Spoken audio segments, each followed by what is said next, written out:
Sir करें शुरू। 3 बज गए। माइक ऑफ है sir. Okay, Pratyush will start.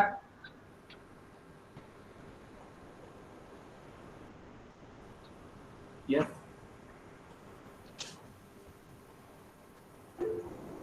Very good afternoon to all.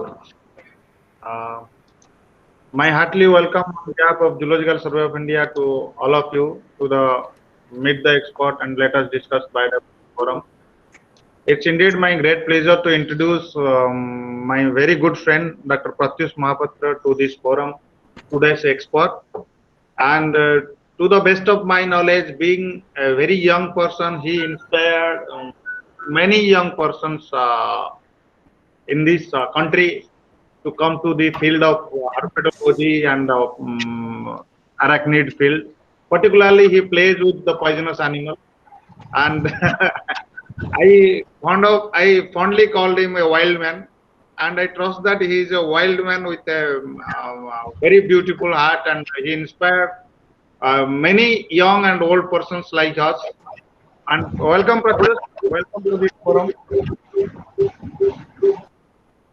Uh, I would like to introduce him to this forum, and he is one of the well-known herpetologists, and he works on animal taxonomy, multi-taxa biodiversity survey, wildlife biology, community conservation, human wildlife conflict mitigation, wildlife management in protected areas, and particularly his most of his work is concentrated to wild animals and snakes and scorpions, particularly the poisonous animals. I hope many people are still making their mic on. Please mute all your mic so that the forum can go on smoothly. And he has done his PhD from North Odisha University on the topic systematic biogeography of snakes of Eastern Ghat range of Odisha. And after that, he is now continuing as a scientist D in Zoological Survey of India Central Zone Regional Center, Jabalpur. Before that, he had served as a lecturer in Government Science College, Chhatrapur, Ganjam, and he was a freelancing consultant for various government and non-government organizations before that. And he is one of the well-known wildlife biologists, and he served as wildlife biologist in National Tiger Conservation Authority (MOEFCC) New Delhi beforehand, and he has served also a freelancing consultant to many various organizations, and he served also to the Odisha Biodiversity Board for some times. He is a member to IUCN in the Hyper Specialist Group, expert for IUCN Red List Assessment for Reptile of South Asia, and expert of IUCN Red List Amphibian Arc Conservation Needs Assessment of the amphibians of India recently. And he has also received several awards related to wildlife conservation. And he has published more than 50 research publications in reputed journals. He owned 13 books to his credit, 22 book chapters, various popular articles, and he has served in many IUCN assessments. And he served as a reviewer to various scientific journals, including reputed journals like Jutaxa, Current Science, Checklist, etc., even if Russian Journal of Herpetologist. So now it's indeed a great pleasure to introduce this wild person to this forum. And I will request Dr. Pratyush, please go ahead and enlighten this forum with his wild experience. Please, Pratyush, now the forum is all yours. Please go ahead. Your voice is not audible. Thank you very much for the introduction.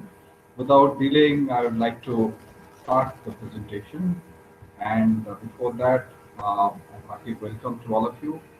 And I hope you and your family, everybody is doing safe and like in this pandemic, a horrible pandemic rather. So we all united, we can fight this, and so we all know how to deal with the pandemic. And recently, one of my friends, who is like my best friend, who is also a COVID warrior, he's a doctor, so who's also fighting with the pandemic in a very bad state. And I wish all of you to at least pray for him for his speedy recovery. And all the COVID warriors, like whom we lost and who are still fighting with this pandemic. So to start, so I'm dedicating my presentation to my friend Dr. Vishwanath Rao. So let's see, like hope that he'll be getting well soon. Thank you very much for giving me the opportunity to talk about like one of my favorite animal groups, the scorpions, with whom I'm familiar since I was a kid, like when I was like 7, 8 years old. So I started loving them, and to that extent that like many nights I used to lock my house from outside and used to venture into the not forest exactly, like outside my house to see them, to collect them, and to know more about them. I used to keep them at home. So all these things I was doing in my childhood days. And after actually joining JSI, so and in between actually I was into herpetology. I'm still pursuing herpetology, but scorpions are always close to my heart since my childhood days. So after joining JSI, I started recalling all my experiences with them and trying to prove so many hypotheses I have in my mind since my childhood days. And I'm trying to prove them and trying to know more about them. So we are now working on the taxonomy, the phylogeny, and most importantly, the biological aspects of scorpions. So the presentation is about like scorpions, the incredible arachnids, and I'm stressing these are incredible animals, and scorpions are the first animals to come onto the land. Arachnids, as we know, these are like one of the oldest group of animals in arthropoda. So let's know more about this enigmatic and highly fascinating group.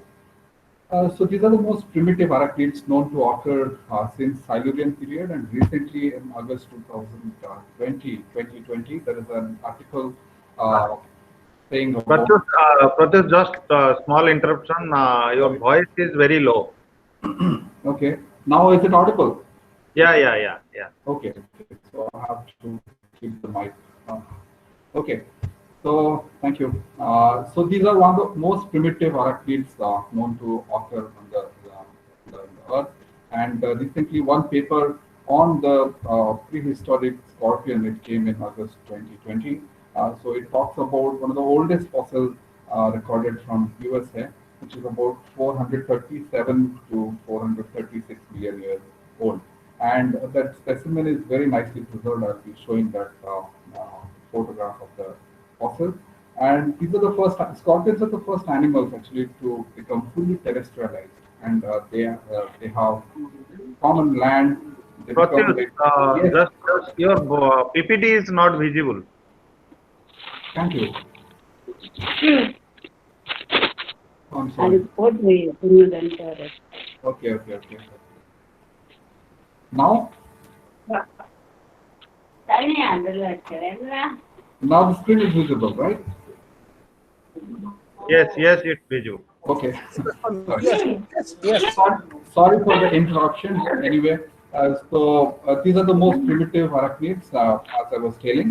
And scorpions are nocturnal. They're very shy and they're very secretive animals. So they live under stones, inside bark, crevices, and also there are some species which are burrowing. They dig their own burrows or to take shelter in other animals' burrow.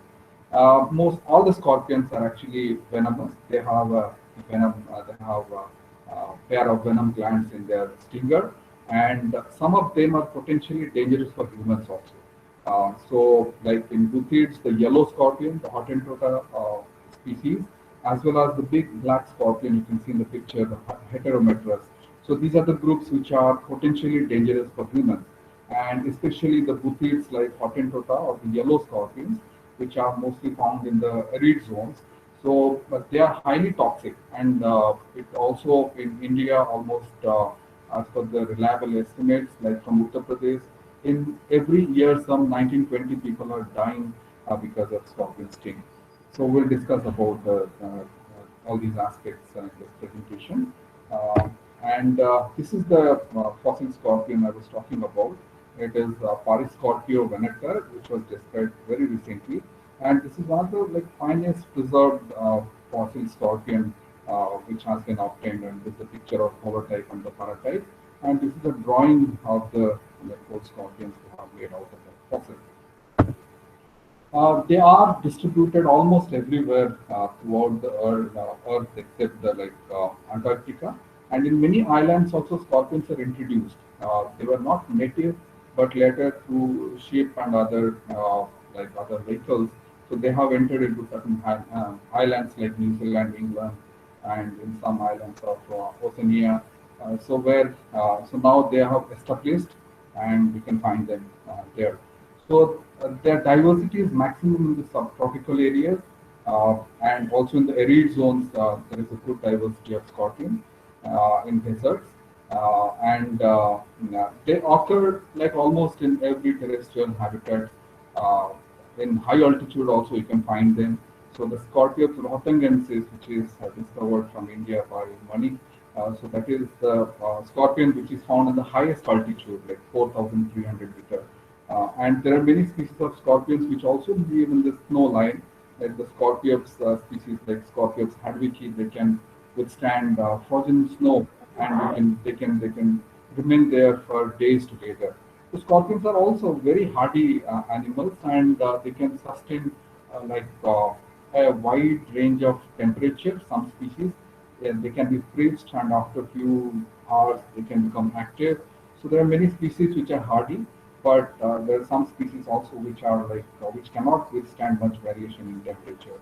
And in captivity also, you have to be very careful while keeping them. So they need a maintain temperature and humidity for carrying out their normal activity. And the scorpion is a moderately diverse group in the Arachnida class. So there are 21 families extant scorpion families recorded till now, and 2,000, just more than 2,500, 2,539 species of scorpions have been recorded till now, and the number is every day almost it is increasing with the modern taxonomic work. From India, 134 species and the 5 families have been recorded, and the Buthridae, the Scorpionidae, Haluridae, these are the important families of scorpions which are found in India. So the family Buthridae is one of the most diverse family of scorpions, and 68 species have been reported from India. So they are almost everywhere, found more diverse in desert and subtropical areas of India. Cerilidae is a species mostly confined to the Himalayas, and there are 6 species reported till now. Haluridae is a very moderately diverse group of scorpions, 10 species. Pratyush, just one more interference. Your voice is getting low time by time. But I'm, shouting. Okay. Yeah, please close the keep the mic close. Okay. Now is it audible? It is Yes. audible. You should keep the mic closure. That will be better. Okay. Thank you. And Euscorpidae, again, these are the species which are mostly found in high altitudes. There are 25 species recorded under 3 genera. In Scorpionidae, this is also a moderately diverse group of 23 species in India, and nearly 40 species are recorded worldwide. And there are many species which are yet to be described, and I'll be throwing light on the works on scorpions been undertaken in India. So major contribution towards scorpion taxonomy was from Pocock, R.I. Pocock, who has written the fauna of British India. In his book, he has recorded or mentioned about 60 species which are valid till now. And after independence, so workers like Mani, Basu, and Dr. D.B. Bastawade, who is also the pioneer worker on scorpions of India. He did his PhD on scorpions of India, and later Tikadar and Bastawade published the most widely referred book on scorpions of India, The Fauna of India Scorpions, which was published by Zoological Survey of India in 1983. So by 2012, 113 species were compiled by Bastawade et al. And after that, lots of work have been undertaken on this group, and Basawadit, Kovarit, Lorenko, Javed, Ahmad, Suresan, Dr. Suresan from JSI, even Jishan Mirja. So they have added lots of species into the list. And since 2012 till now, some 23 species of scorpions, new scorpions, are added to the list, and some of them are also synonymized. The scorpions are bizarre looking animals. But like if you see them, so like many other arthropods, they have a basic body plan. They have a cephalothorax, head and thorax fused together. So that is called as cephalothorax, which comprises like 7 visible post-oral somites. The chelicerae, these are the teeth or chewing organs, the first pair of appendage. Then the pedipalps, these are long hand-like organs, and then the sternum, which lies in the ventral side. And there are 9 somite-bearing embryonic appendages, but one of the appendages, in adult stage, it disappears. So the carapace, the dorsal covering of the cephalothorax is called carapace, which has also a pair of median eyes and like 0 to 5 pairs of lateral eyes on the frontal side of it. The abdomen, here in the picture, you can see the pedipalp, the close-up of pedipalp, the chelicerae, which are used to crush the prey while feeding on, and this is the position of eye. And this is the overall dorsal picture of the scorpions, labeled with different body organs. And the abdomen has like 2 segments. One is the anterior part is the mesosoma, and it has a tail-like metasoma, which is characteristic to the scorpions. The mesosoma, it consists of 7 segments. The 7th segment which connects to the metasoma, the tail, and on the ventral side you see, so you can see a genital operculum, which is the which covers the means the genital organ. It is present on the segment 1. Which cover the gonopore, through which the male extrude the spermatozoa and the females they give birth to baby. And the metasoma consists of 5 segments. And the anus, which opens at the end of the 5th metasomal segment on the ventral side. The tail cell of the stinger, through which the scorpion ejects the venom. So it is bulbous, and it has a vesicle. The bulbous part is called as vesicle, and the aculeus is the needle-like stinger, so through which the scorpion injects the venom. And many scorpions, they have also capacity to produce some kind of sound, the rasping sound, which is produced by titulatory organs which are present in the front of their mouth. Excuse me, sir. Yes.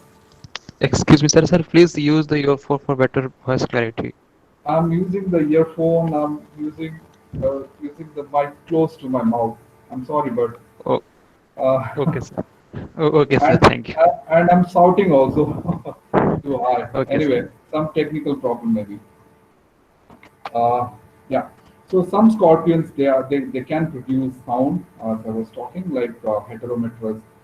The scorpions, they can produce like a rasping sound by rubbing the stridulatory organs in the front of their mouth. This is the dorsal and ventral aspects of a Compsognathus species. And on the ventral side, the pectins, which are situated just below the gonopore. So these are highly sensory organs, which are corn-like structures, which helps the scorpions to know the substratum, and also it helps in like sensing pheromones. And it is also a sexually dimorphic character. In males, the pectins are highly developed because they have additional functions to perform, but in females, these are like less developed. The pectin it comprises like lamellae, pulchra, and the pectinal teeth. So these are the basic design of a pectin. The pectins perform a variety of functions, including substrate texture selection. So while walking, the scorpions, they use their pectins to know about the surface, and during mating or breeding, so the scorpion uses the pectins to clean the substratum. We'll talk about it in the breeding section. Scorpions, they have like sensory organs almost all parts of their body. They have cities or bristles or hair-like structures throughout their body. And apart from that, there are trichobutrias, so which helps the scorpions to locate the airborne vibrations and during capturing of prey. So these trichobutrias help them in detecting the prey, basically, and recognition of threat. So all these functions, these sensory organs, they do. As I told you, they have a pair of median eyes, and these median eyes actually helps them in locating the stars and the celestial bodies, especially. So it is called as asteromenotaxis. So this is a process through which a scorpion can recognize where it is going. So these are the things like scorpions also can detect, and they have 0 to 5 pairs of lateral eyes, uh, and the lateral eyes are more sensitive towards low light, so it gives them a vision like where they are going. And many scorpions have also photosensitive nerve cells in the tail. So so the tail also can sense the light and dark phase. So all these things, trichobutria, sensoricity. So these all makes the scorpion equipped with a highly sensory system. So which helps them in like carrying out all sorts of activities. So in this picture also you can see the arrangement of Trichobutria, and these Trichobutrias are also important taxonomic characters based on their presence and location. So the scorpion taxonomy, like these are key characters for identifying the species. And there are also fixed type of Trichobutria, the A, B, C type of Trichobutria found in different families and in some extinct species. Talking about the sexual dimorphism in scorpions, it is not possible for like all the species to just visually seeing them you can tell whether it is a male or female. But many scorpions you can just tell morphologically, like you can sex them. Male and female scorpions, they have specific characters. Like differences in body size, mostly in some species the males are smaller, slender, and the females are like with broad abdomen and shorter tail. So these are the characters in some groups like Heterometrus. And there are differences in the shape of body structures, as I told.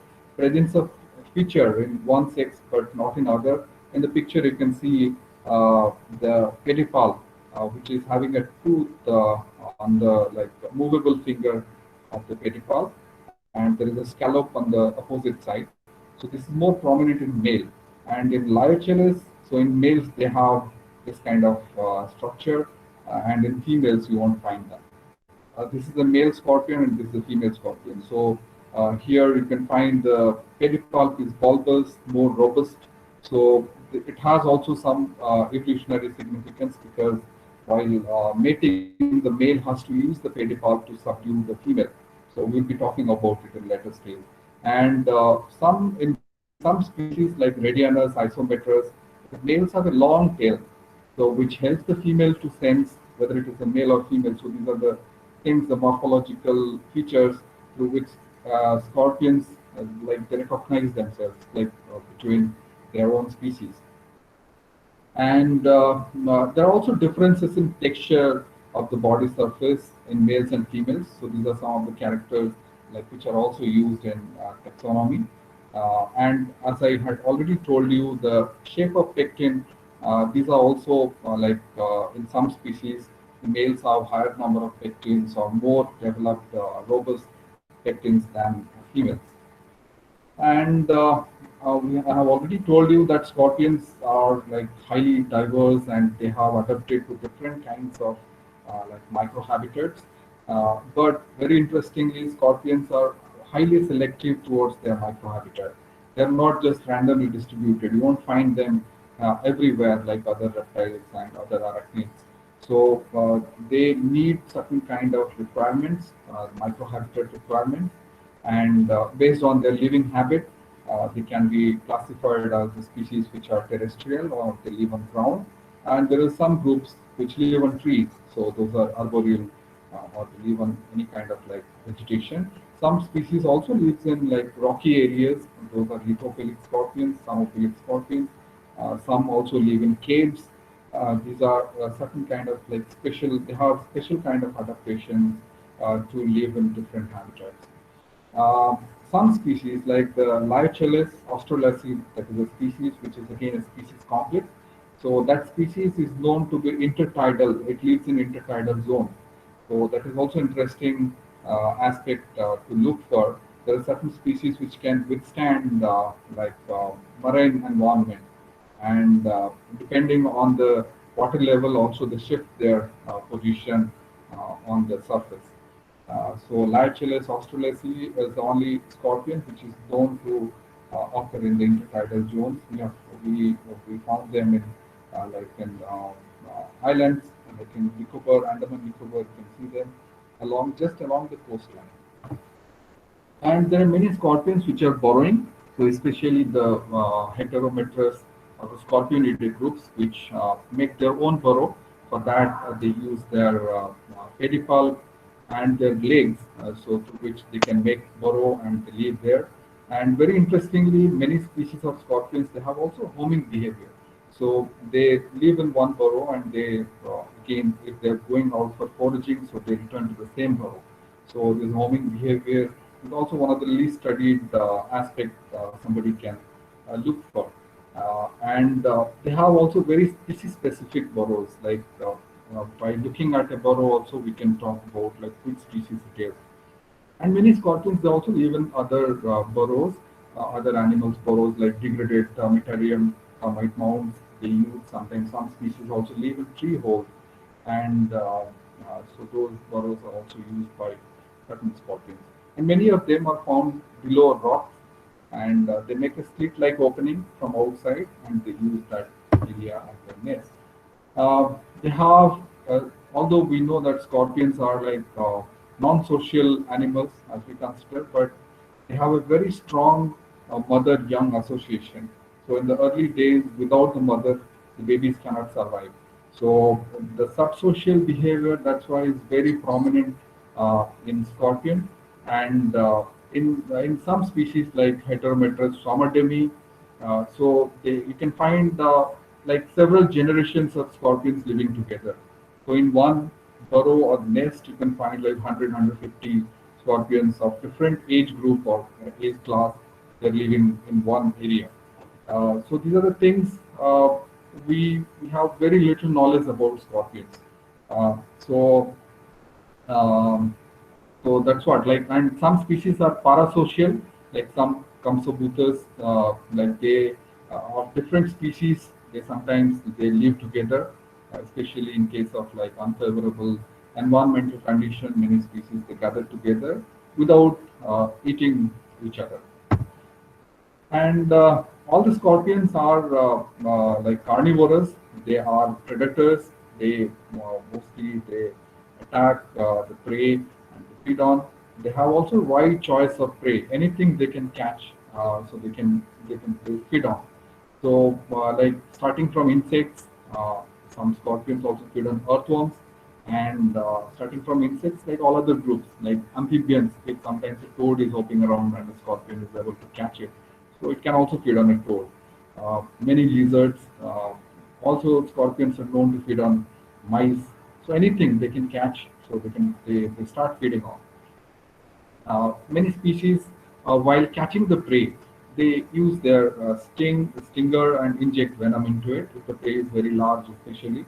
So otherwise, like they just catch hold of it, and if it is under their control, so immediately they start feeding on it. There are also ontogenic change in prey capture behavior. If we go a little detail into it, voice is not coming. Still, the voice problem is there. No, it's fine. It's fine. Okay, sorry. So there is, if we go further deep into their prey catching behavior, so there is also ontogenic variation in prey catching. Juvenile scorpions, they very often they use their sting, and as they become adult, so they less frequently they use their stinger. So and there is also a thumb rule, like scorpions with slender pedipalp, slender hands, they very often use their venom to subdue the prey. Otherwise, if a scorpion like this on the top, heterometrous species, they have very strong pincer. So with that, if they can subdue the prey, they don't need to inject venom into it. And some scorpions, especially the burrowing ones, they are sit and wait type of predator. So they just take out their pedipalp and sit outside the burrow, waiting for any other animal to come around, and if they find some animal, immediately they capture it. Otherwise, there are some species like mostly the buthids, they go out and actively hunt for prey. And these foraging patterns are also species specific. So not all the scorpions are sit and wait type of predator. They have different strategies, and this is also a species specific or group specific character. Um, and the prey consumption time, if you look at that, so it depends on the prey size and also depending on the species. So sometimes the scorpions feed on a prey for like 2-3 days unless until it consumes it whole. So here in the picture below, this scorpion was preying on a grasshopper for like 3 days. So you can see the grasshopper is already rotten, and like that. And scorpion is another interesting behavior is that their feeding strategy. So once they capture the prey, the digestion starts from the mouth itself, and they liquefy the prey like many other arachnids they do.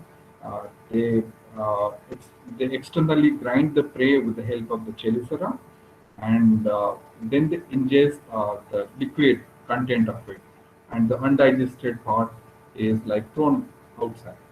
That is what. And in this other picture, you can see cannibalism in scorpion, which is very common in juvenile stage, as well as like during mating. During the process of mating, sometimes the female catch holds of the male, or vice versa, and they feed on each other. So these are certain things which are also common in scorpion. And regarding another interesting behavior in the feeding habit of scorpions, so most of the species of scorpions, they start consuming the prey from the head first. So from whichever region they capture the prey, so they consume it from the head first. But exceptions are there, like mostly the heterometrous group or the Scorpionidae, they don't have any orientation, prey orientation while feeding on. So in this picture, you can see the scorpion on Heterometrus somatami. It is feeding on a mouse, which was like we encountered this in one of our field trips in Odisha. So where this mouse was close to the scorpion burrow, and the scorpion started catching it from the backside, and then it injected the venom, and then it fed on it like for 2 days, 3 days, something. When we left the site, so we have no idea. But it started feeding on the mouse. And here also you can see the scorpion feeding on a skin, and they don't have any like orientation, prey orientation in heterometrous. While also carrying babies, many scorpions are seen they feed on prey. And in scorpions, it is also another common phenomenon where weak babies, like which are unable to climb onto her back, so they are also devoured by the female. And while still carrying the baby, so many scorpions also feed on, but they are very careful while feeding because babies are on the back, and many mothers are also very much sensitive towards like is feeding in while still carrying baby. We'll talk about it. Here in the picture, you can see juvenile scorpions. The cannibalism is very common, although these are all observed in under captive condition. But still, in nature also, cannibalism in juveniles or babies is very high. And another exception in juvenile feeding is that they attack the prey in a group. So if the prey is larger animal, so 3-4 scorpion babies come together and they start hunting for the prey. So which is like hardly seen in adults. And scorpions are also fond of water. Many scorpions, they get their water content from the prey items, but some forest dwelling species, they need lots of water. So in the early rains also they consume water or a whole night they keep their pedipalp outside so that whatever dew is collected, they also leak that amount of water to maintain the water balance in their body. So here in the picture, you can see by using their chelicera and the bristles over there, so they used to drink, and the pedipalp, of course, helps them to leak water inside. Breeding is very interesting in scorpions, and mostly before breeding, they start making pairs. Although some solitary species, they also come together, and they can be found in pairs, male female together for a certain period of time, and after the process of mating, they get separated. In scorpions, the fertilization is internal, and mating doesn't involve a direct transfer of spermatids like in some other arachnids as well. And uh, in scorpions and other arachnids, some other arachnids, the sperm is ejected out in a packet. So that is called as a spermatophore. And courtship and sperm transfer is a complex process also in scorpions. It involves lots of rituals like before the sperm transfer. And it is mostly initiated by the males. The males go and find out the female, and once the male encounters a female, so a set of procedures he has to follow. Otherwise, sometimes by mistake, the female may feed on the male, or the female may run away. So all these things are there. So like in many other spiders and other arachnids, while the male is approaching a female, it has to follow a pattern of courtship. And once the male approaches a female, it is like mostly through pheromone also a male can approach a female, or visually, or sometimes randomly. Males move out in some colonial species which lives together for several generations. So in those colonies, the males are the ones who come out of the colonies in search of another population. So in that way, the male is more vulnerable towards attack from other family members, like where it will be introduced or where it is going.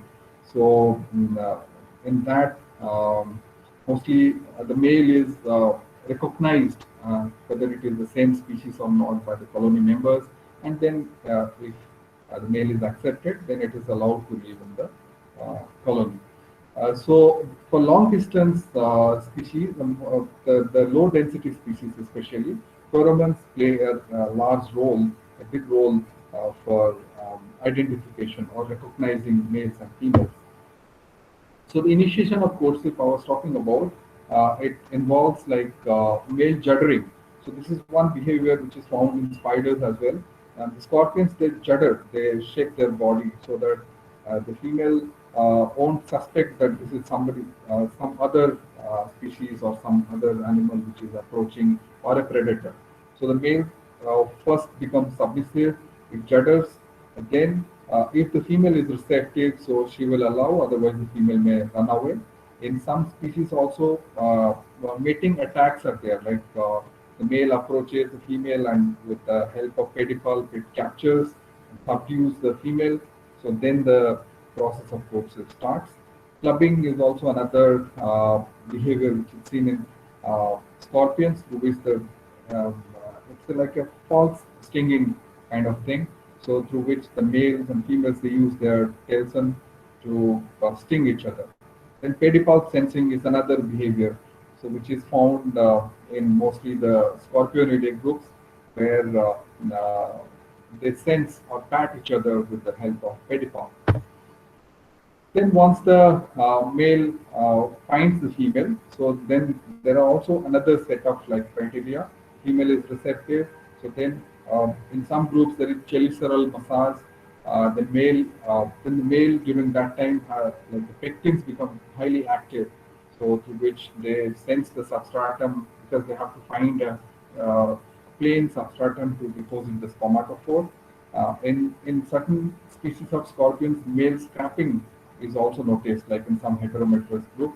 So through which the male scrap the ground to make it even, like the uneven surface, or if there is any rock or pebbles, so it is all cleaned with the help of legs as well as the pecten. Then juddering, which is also found once the courtship starts, the male judders and female, in some group also the female judders. So this is the kind of behavior where the male is extruding the spermatophore onto the ground. So then the spermatophores are actually, this is a packet of spermatozoa, and the spermatophore is inside the body. It is like two parts which are located in the paraxial organ of inside the scorpion's body. So during mating, the spermatophore comes out from both sides of the paraxial organ, and it gets filled with spermatozoa. Then when it comes out, the basal part of the spermatophore first it comes out, and then the rest part it gets glued together, where the sperm is packaged securely, and then it is dropped down to the on the ground. So that is the process, and it takes some time, like some half an hour or 45 minutes. So the whole process starts just after the courtship is initiated. So once the spermatophore comes out, then the courtship ends, like when the male guides the female to the spermatophore, and it immediately leaves the site. So that is called as post-mating escape, so which is also found in scorpions. The male doesn't want to remain after the courtship. Otherwise, there are chances like the males will be eaten by the female. And in some species, the spermatophore conjunction is also another phenomenon which is seen. So that is a kind of nuptial gift to the female. And mate cannibalism is not very frequent in Indian scorpions, but occasionally it can be found in nature. So this is the process where you can see the male is a smaller individual, which you can see the pectins. So in female, the pectins are not that mobile, but in males, he uses the pectin to clean the ground. So this is taken in a transparent box. Here also you can see the pectinal movement, and this is the process in which the male catch holds of the female and the mating process is initiated. So all these are recorded in captive condition. The spermatophore, as I was talking, so I'll be showing you a detailed picture of it. It has a pedicel, which is the basal part. Here in the picture you can see there is a spermatophore extruded by Liacheles species. So there are two basic types of spermatophore. This is the flagelliform spermatophore, which is found in case of butils, and rest other scorpions or Indian scorpions, they have lamelliform spermatophore. So here you can see a spermatophore is deposited after the mating. It has this is the flagella, which is attached to the substratum. This is the pedicel, which is glued on the substratum. And this angle, everything is important, like this angle at which the spermatophore is attached on the ground, as well as because after the spermatophore is attached, the female will come and sit, and on this capsular region, it will get stuck into the genital operculum, and then the female sits on the spermatophore.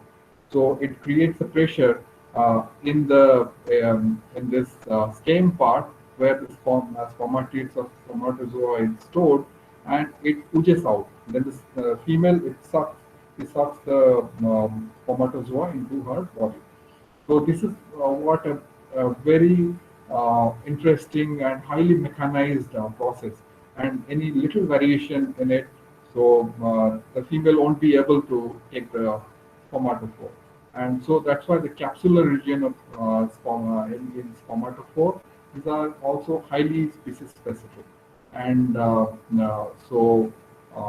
this is the spermatophore of Hottentotta jabalpurensis. We studied from a captive pair, like we studied them. So this is what it looks. And this is the lamelliform spermatophore, where instead of the flagella, you can find a lamella or a hard structure, which in the picture you can see. And this is the pre-insemination spermatophore, and that means like still the spermatozoa is inside. And these are the used, this is the used spermatophore or post-insemination, in post-insemination stage. So these two are the spermatophore of two different species, and you can see lots of variation in the spermatophore. That's why these are also important taxonomic characters uh, which can be like taken into consideration. Generally, while in taxonomic descriptions, we discuss about the hemispermatophore, but because like getting spermatophore for every species is also a difficult process. So that's why this field of taxonomy is not yet popularized. So these are the pre and post insemination spermatophore of heterometrous stomata. Then parturition, and this is the group in which the animals they give birth to babies. So in this process, the female it sits in a particular position for a long, like several hours, and she uses her first two pairs of legs to form a birth basket. So that is on the ventral side, a basket-like structure is formed, and from the genital operculum, when the babies come out, so they like they're caught by the basket formed by the female, and then they climb up onto her body. So this is what it takes a long time, like several hours altogether, like sometimes 18, 20 hours for all the babies to come.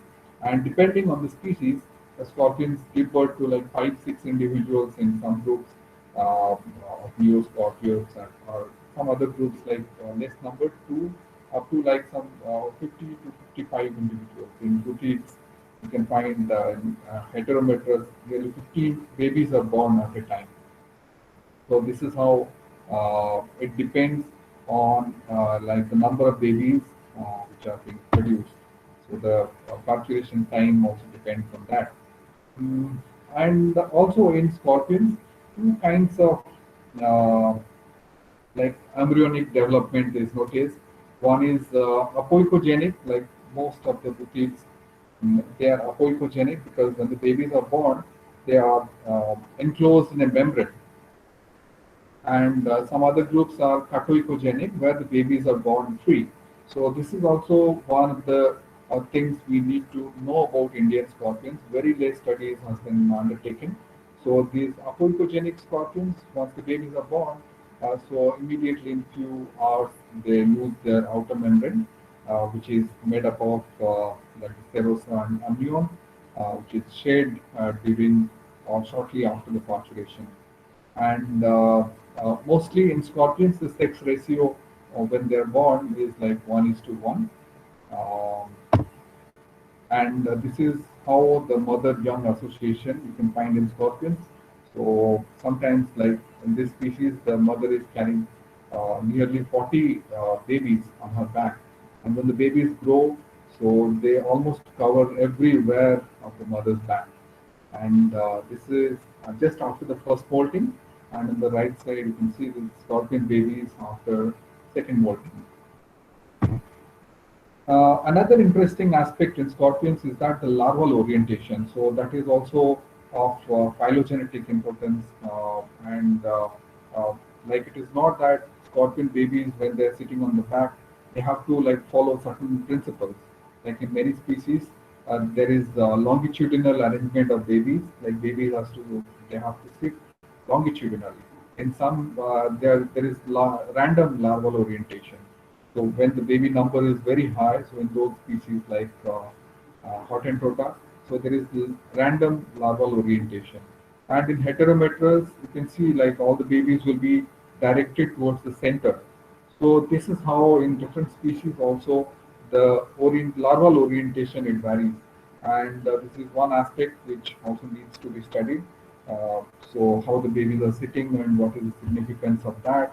So maybe one hypothesis can be the broader is the abdomen. It can accommodate like more babies to sit longitudinally. So these kind of like hypotheses can be tested in different species of scorpions. And another interesting aspect in scorpions is that there are some populations which are parthenogenic, and many species of scorpions are also facultative parthenogenic. Like if they don't get any males, so that doesn't matter to them.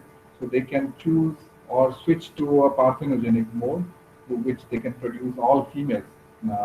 And there are studies in lycus, and must be in many species of scorpions.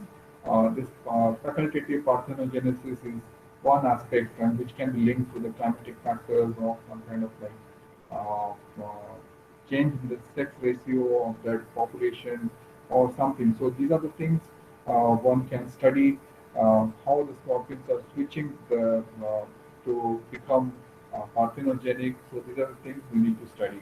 And this Lyochellus australasi, which is a widespread scorpion, and parthenogenesis is reported in this group, like where you won't find any males, but all females, and females will be giving birth without mating. Growth is another aspect, very interesting aspect in scorpions.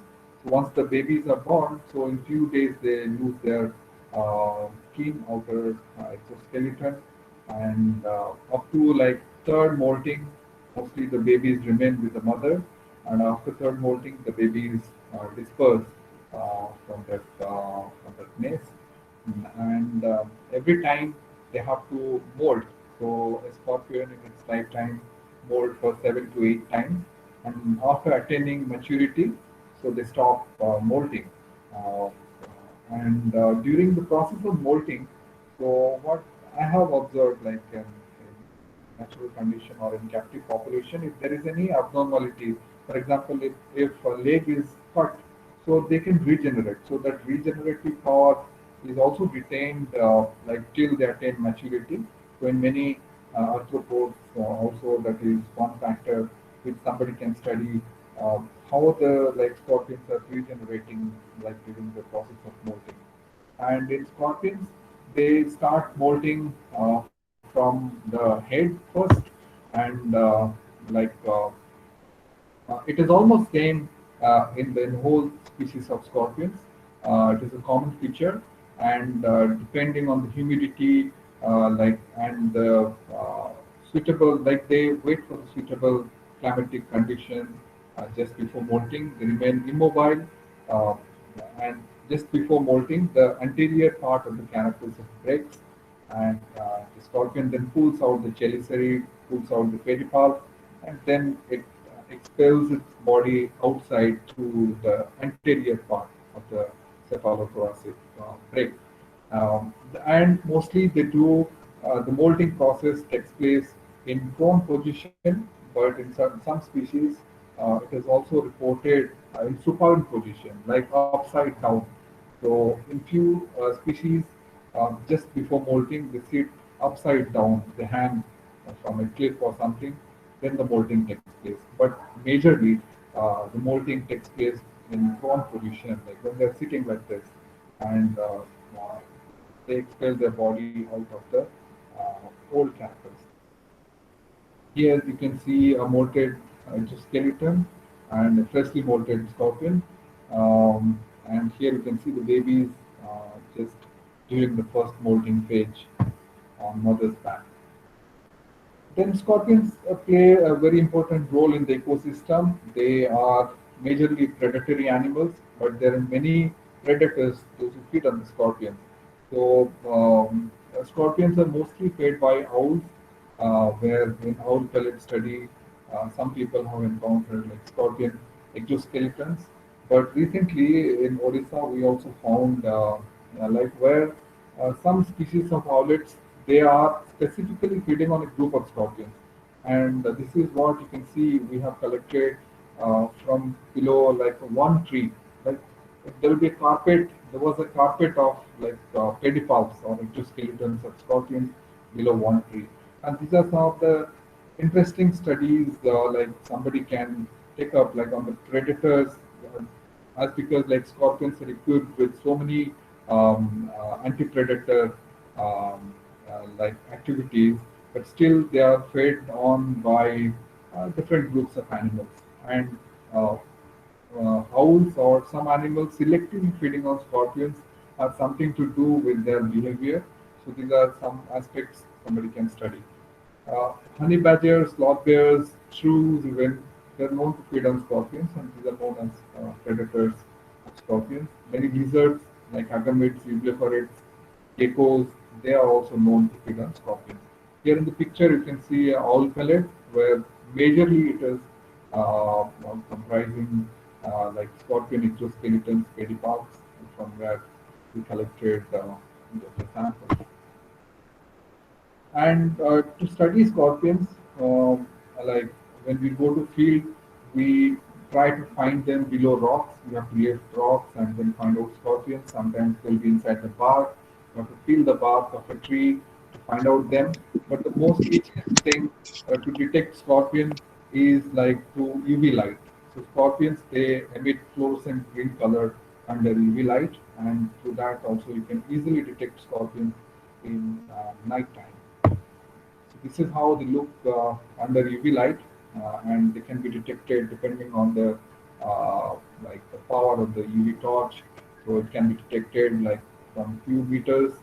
You can easily detect them, and then they can be taken out or they can be caught for further studies.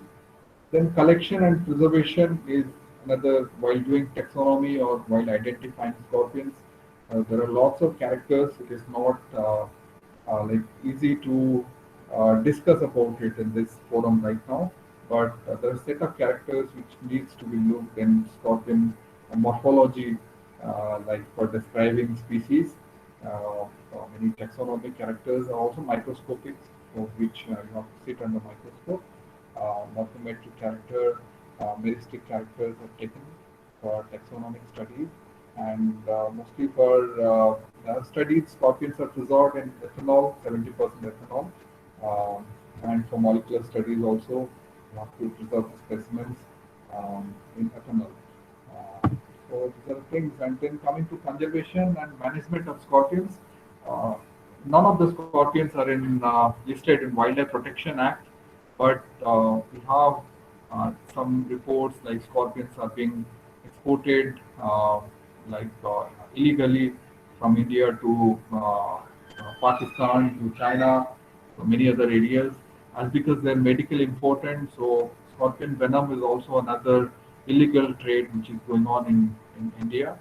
And as per Biological Diversity Act also, uh, any commercial use of scorpion or any other animal or biodiversity, these illegal things, activities can be monitored, and those can be brought into notice.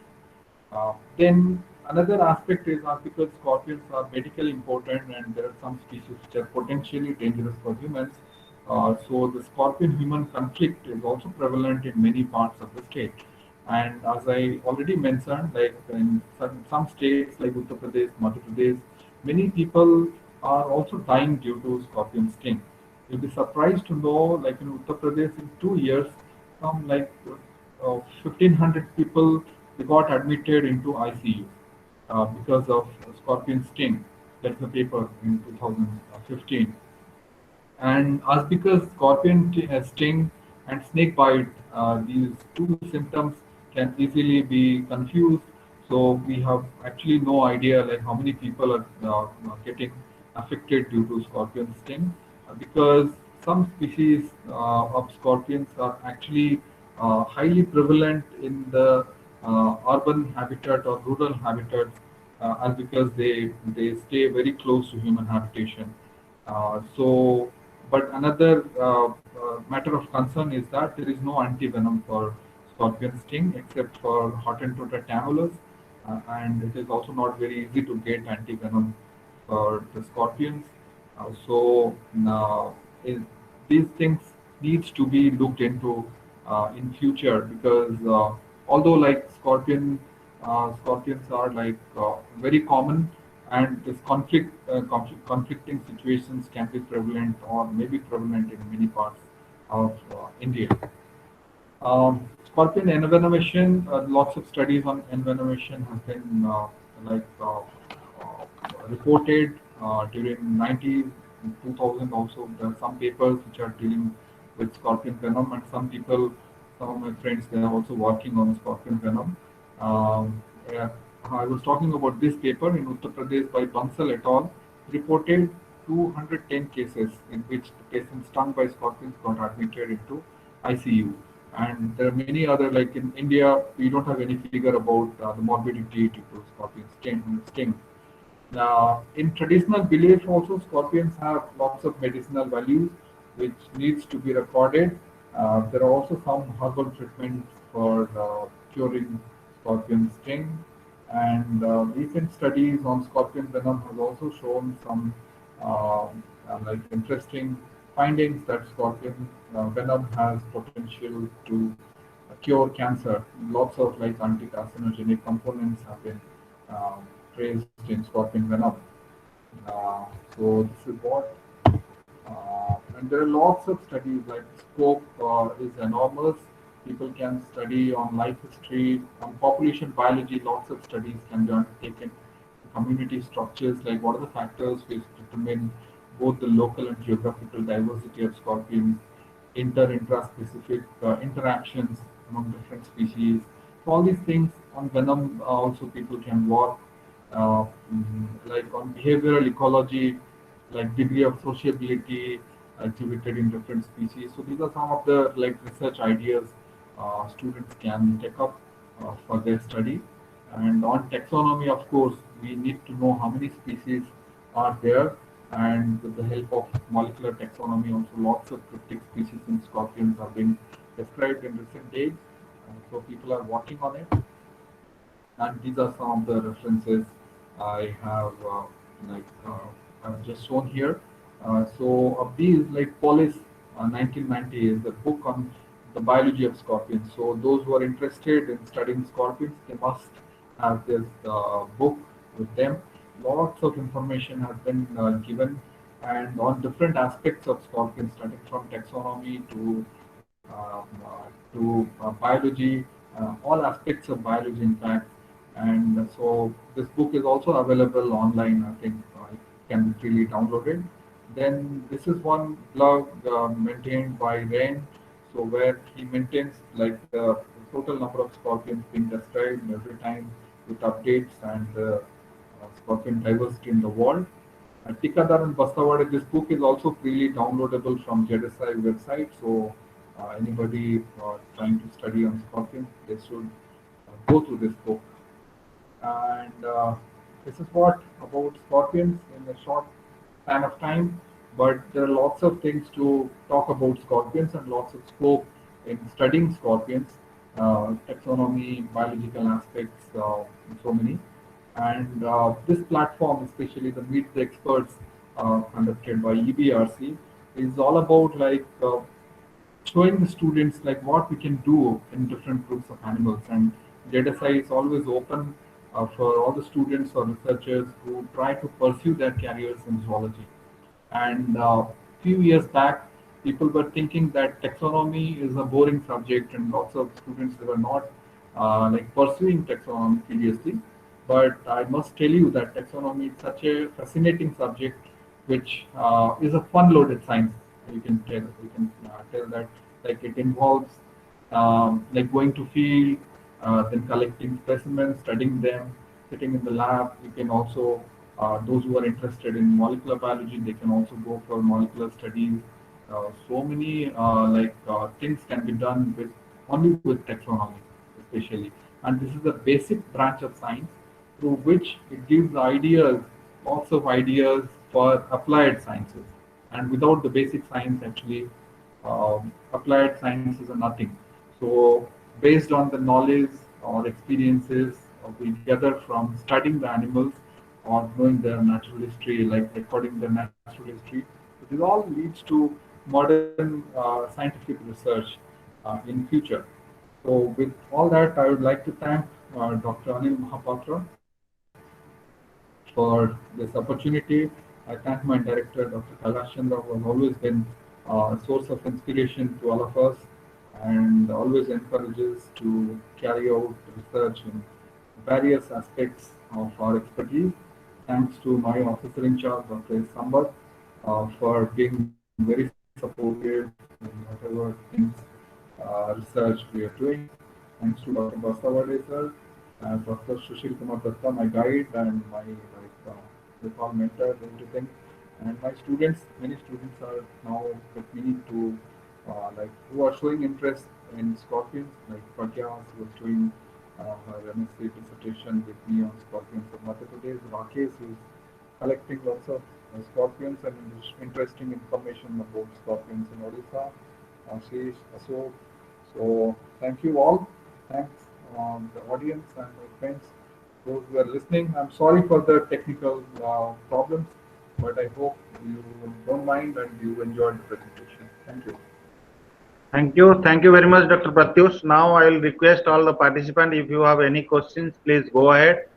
Dr. Pratyush will take up questions now on behalf of all. Please go ahead, unmute yourself one by one and you can ask questions.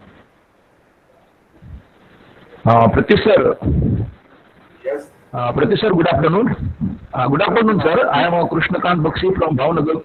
I am Krishnakant Bakshi from Bhavnagar, Gujarat, sir. Okay. Thank you for your nice presentation, sir. We are getting so many good information regarding the scorpion, sir. Thank you. My question is that, sir, all scorpions are poisonous, sir. All scorpions are poisonous, sir. And second question is that, what is the venom composition of scorpion, sir? Okay. Thank you. So all the scorpions are venomous. They have a pair of venom gland in their stinger, and not all are harmful for humans, but they are harmful for smaller animals. Like if you are a cricket or an insect, so it is like dangerous for you. And the scorpion venom is a mixture of many proteins, many neurotoxic, hemotoxic elements, and so it is a mixture of proteins and different peptides. So that is what neurotoxin, hemotoxin elements. So some species like buthids, they have also like cardiotoxin. It affects the heart, especially the circulatory systems. So it is a mixture of different peptides. Okay. Thank you very much, sir. Thank you. Hello, Yes. am I audible, sir? Yes. Good afternoon, sir. Sir, Yeah. thank you for your nice presentation. I'm Supriya from Barampur. Yeah. Sir, my question is something related to that venom. Is the venom quality, or is there any difference in between the venom of the new ones and the adult one, like No mother study. and the baby? Yeah. No study on this venom or the changes in venom composition in adults and juveniles, of course. So, But it should be same. Like by and large, it should be same for juveniles as well as adults. So somebody can study on the venom composition in juveniles and adults. Of course, juveniles produce less amount of venom, but adults can produce. okay. And Sir, one more question. yeah. Sir, does the coloration in the scorpions Hmm. any way related to the copulation Uh, or Yeah, mating? in some species, the males and females are of different color. Sexual dichromatism is noticed in some Patentrota groups. So where the females are dull in color, brown in color, and males are brilliantly yellow with bright colored body. So of course, so these are sometimes in some species it is very useful for for the male or the female to detect or find their mate. But not in all species. Okay. Thank you, sir. Yeah. So good evening, sir. Good evening. Good afternoon. So I'm Dr. Abdul Hamid from Kerala. Sir, thank you very much for your nice and wonderful presentation with the beautiful slides. Sir, is there any pictorial guide is available for the identification of scorpions in India? Not yet. I think Jishan Mirza has one paid Google app for Scorpions of India, but that is not updated. There is actually no guide on like field guide on scorpions yet. So people are trying, and we are also in a process to develop one and will rise the Scorpions of India. Dr. Bastawade is actually planning to do it. So, but it is not yet available. It's also not very easy to identify scorpions at species level because there are lots of microscopic characters which are associated to identify in very similarly looking species. So unless until a very uh, good field guide with lots of like pictures about identification is like ready or prepared. Otherwise, like it is not that useful like in other species, like in snakes or lizards. So it is up to some extent you can see the characters, but in scorpions, similar looking body, unless until you take measurements, you cannot like distinguish between two different species.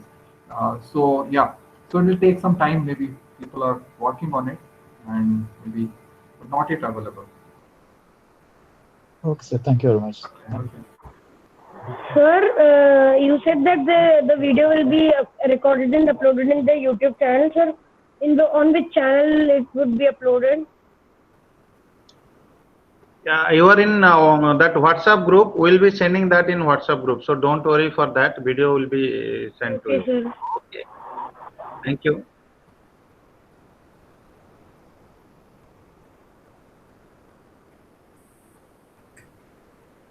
Dr. Pratyush, one Yes, sir. Jitendra Kumar is having a question that kindly tell me how to collect and kill and preserve. That means collection preservation of scorpions. Okay. As I have shown you in the presentation, like scorpions can be detected by using UV light, or like in the daytime also you can find them below rocks, under tree barks and leaf litter. So if you're coming across any scorpion, so if you are intended to study them, you have to collect it with the help of forceps. Don't catch it because it may give a very bad sting. And then you can preserve the scorpions in 70% ethanol. So yeah, you can take advice from any local experts. And you can preserve the scorpions, and for identification you can take the help of any local experts to help you in identification. Jitendra. Okay, thank you. Yeah. Okay. Good afternoon, sir. Good afternoon. Myself Suhasripati. I am from North Odisha University. Okay. Sir, thank you for your nice explanation. Sir, I have one doubt. Sir, you said that snake venom and scorpion venom is quite little similar. So, how we can distinguish between a snake bite and a scorpion bite? What is the distinguished character between them, and what are the cure method of the?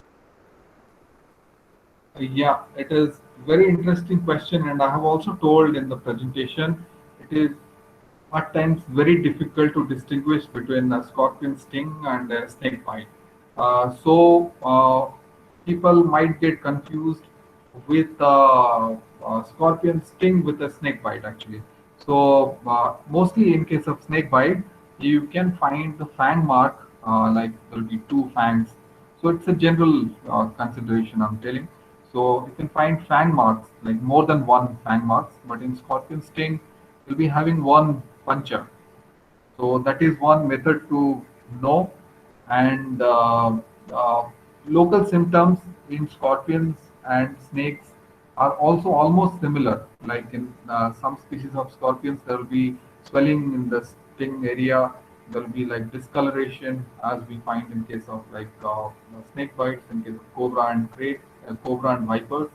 But in case of cobra and viper bite, the area it starts like developing a necrosis, or it becomes like completely black, and it starts to like it is more aggravated in few days. But in scorpion sting, generally there will be overall swelling and it gets reduced. There is no local necrosis in the sting area. So that is maybe one of the characters through which we can distinguish between snake bite and scorpion sting. But the other symptoms are almost similar in case of these two things. And for snake bite, anti-snake venom can cure you. But for scorpion stings, mostly people get cured in few hours of the sting. But if it is a very severe sting in scorpions, So it may lead to many other complications like sometimes multi-organ failure, sometimes like a drastic drop down of the insulin level, lots of like internal hemorrhages, bacteria, polyuria, so many things are recorded in case of scorpion sting. But there is no such clear-cut method to distinguish between these two, apart from what I told you right now. So that is what. We have very less record of scorpion sting or severe cases of scorpion sting than snake bite. And actually, in true sense, it may be confusing in like, many cases.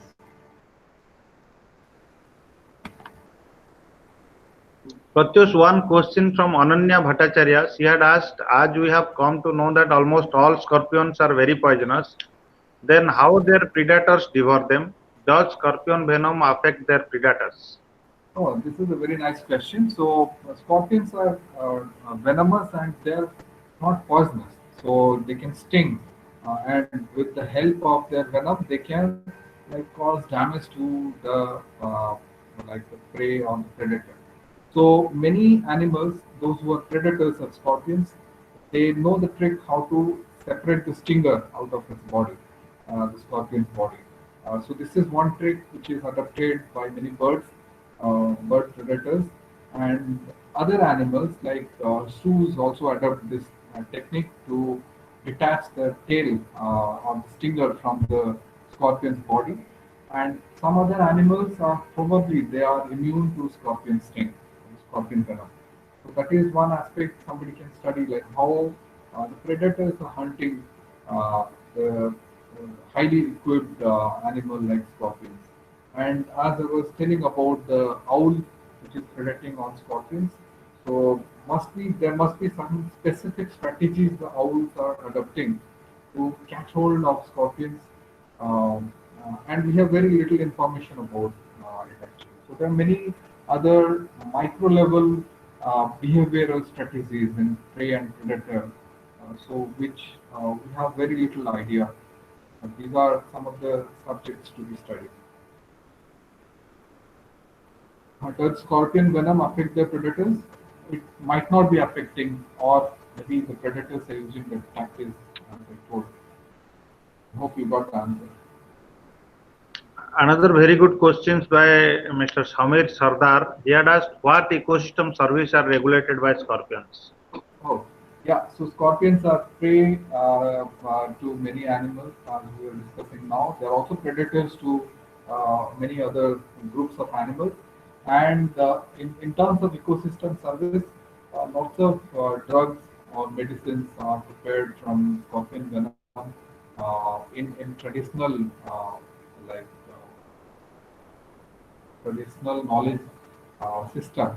So if you ask any tribal people, so they use the scorpions for arthritis, uh, and as because like they are medically important, there are also remedies for scorpion sting. So in terms of ecosystem services, we cannot measure any animal, but they are also being paid by some tribal communities. So these are the things like ecosystem services to provide more.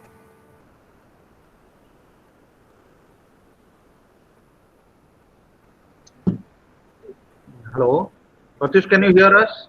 Yes, I can. Yeah. Any other questions? I hope from chat box we have taken all the questions. If anybody from audience is having some questions, please go ahead. What type of environmental factors are most suitable for its growth and population? So this is one question by Sova Raghav. So it depends on species. Many species are found in arid conditions in drier areas, and some species are like they prefer wet and moist habitat. So it depends on species, and for growth and population, it is a species-specific character, and it varies from species to species. In our hills of Arunachal, I saw once a scorpion and a freshwater crab were fighting. Wow, wonderful information. So yeah, Pratyush, your voice is not clear now. Please check. Okay, Santanu Mitra, he has written in Arbor Hills, in Arunachal, they saw one scorpion and a crab, they were fighting. So he's asking whether it is usual. So scorpions fight, they can fight with any other animal, so that sometimes you see in nature. So maybe the scorpion is using the crab's burrow or something for which they're fighting for space or something. No idea. It's a nice observation.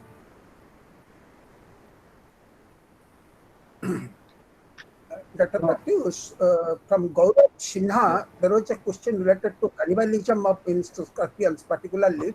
Did female scorpion eats male after mating, like mantis do? No, it is not a very usual phenomenon. Mostly it doesn't happen that the female is feeding on a male scorpion, as because mating escape is observed in most of the scorpions, where just after the courtship, the male immediately goes away from the female. But in some cases, if the male is a fool, like it is sitting close to the female, so the female, there are chances like females, they may catch hold of the male and start feeding on. So it is not a very usual phenomenon in scorpions, unlike mantis. Thank you. Thank you.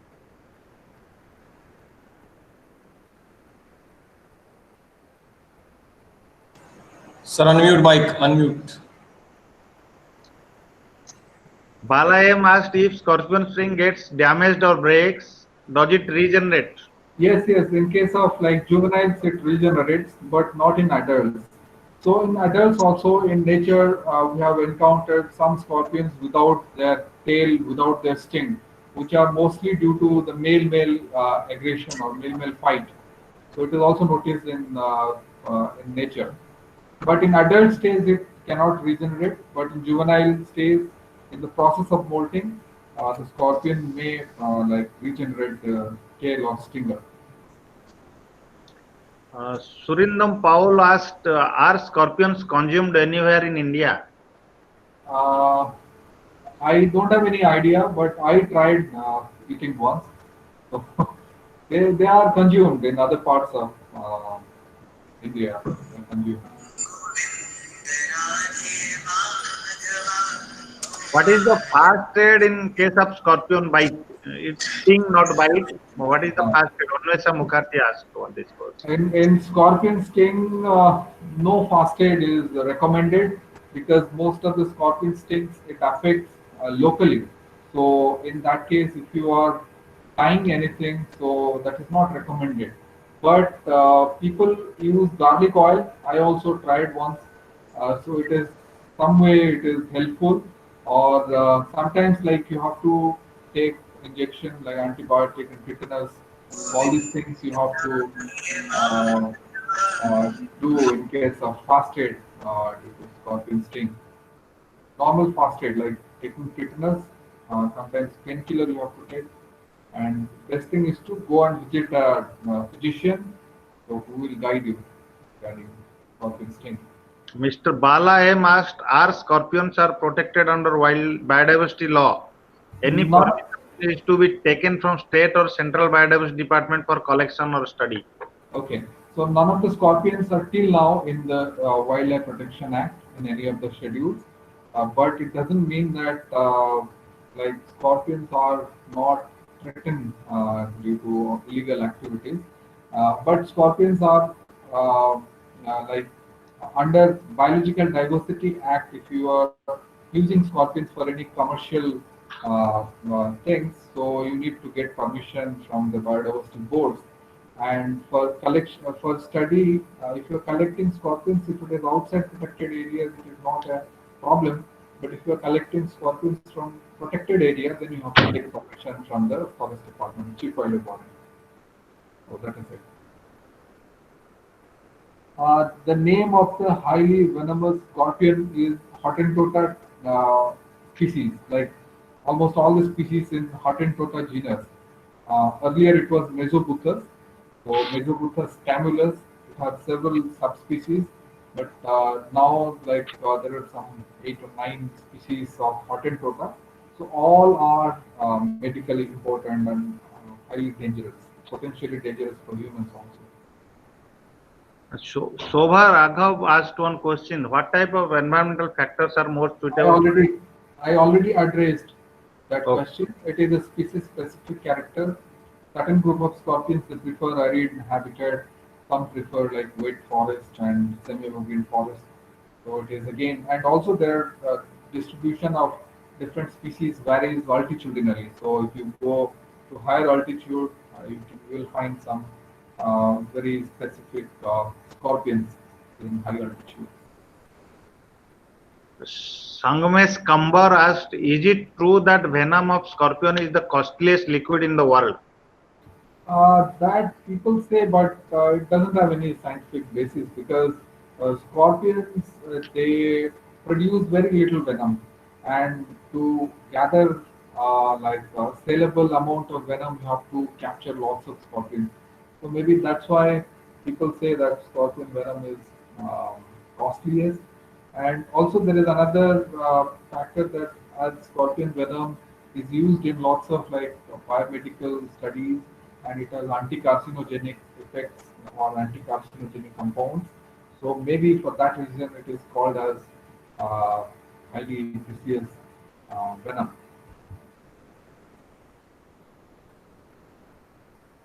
I hope we have taken almost all questions that has been there in the chat box. If still somebody is having some questions, please go ahead.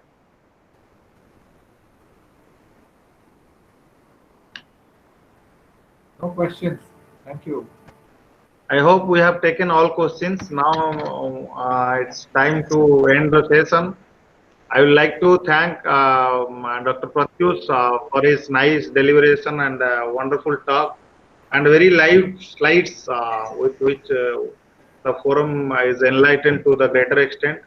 I thank you, Pratyush, for your very nice presentation. I thank Dr. Kailash Chandra for this opportunity, Dr. Basudev Tripathi, OC Technical for the support, and all the participants, including many scientists of ZSI. Now I can see Dr. Sampad, SS Mishra sir, Dr. Rahul Joshi. I thank you all for your kind presence, and special thank once again to Dr. Pratyush for your nice presentation and enlightening the forum. Thank you all. Thank you very much. Have a good day. Bye-bye. Thank you, Dr. Saab. Thank you. Bye. Have a good day. Thank you.